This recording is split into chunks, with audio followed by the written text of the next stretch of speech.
name is Shantil Hubbard, and my presentation is on Malcolm X. Malcolm X was born May 19, 1925, as Malcolm Little. His birth city was Omaha, Nebraska. His father was an outspoken Baptist slave speaker who supported the Pan-African activist Marcus Garvey, who was the leader of the Universal Improvement Association of Negroes. His mother was Scottish. As the picture of the beginning of the presentation, you notice he's really light-skinned. He could be passed off as white, so was his mother. He was the youngest, he was the fourth child of 7. In September 28, 1931, his father was ran over by a streetcar, and the police ruled it as an accident. In December 1938, his mother was put into a mental institution for 26 years. In high school, in junior high and high school, he was known as the brightest kid, and he dropped out in 8th grade due to one of his teachers said he would never amount to anything.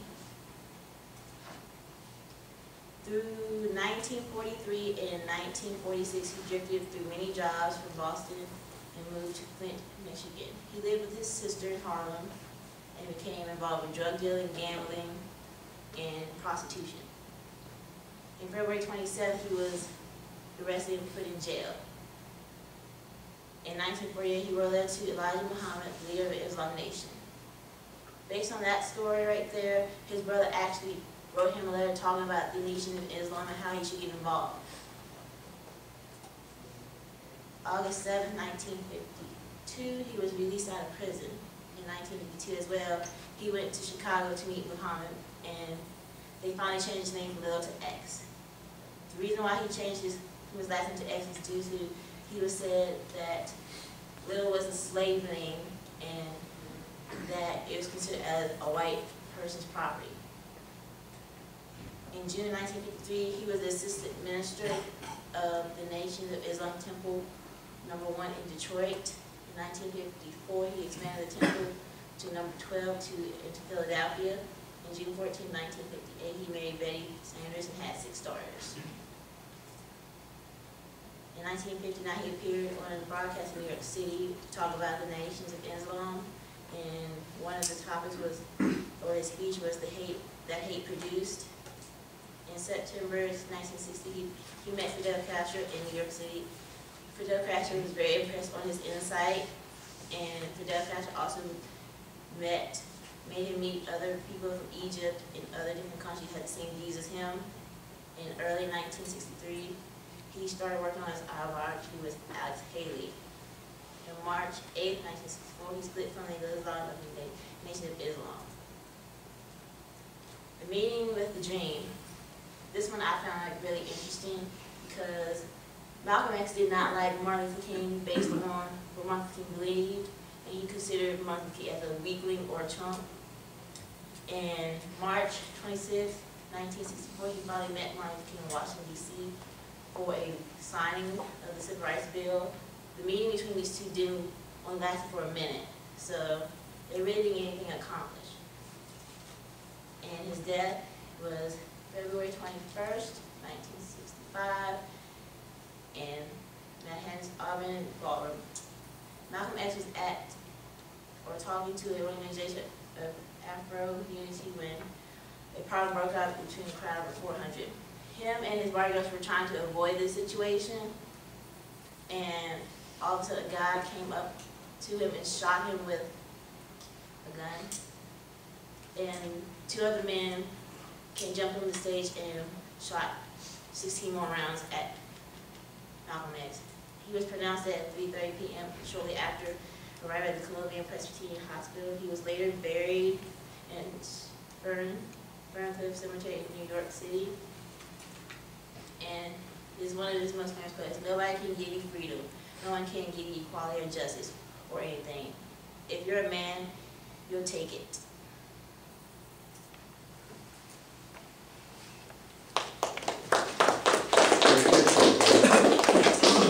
All right, questions? Yes. When you say he went to jail, do you know what he went to jail for?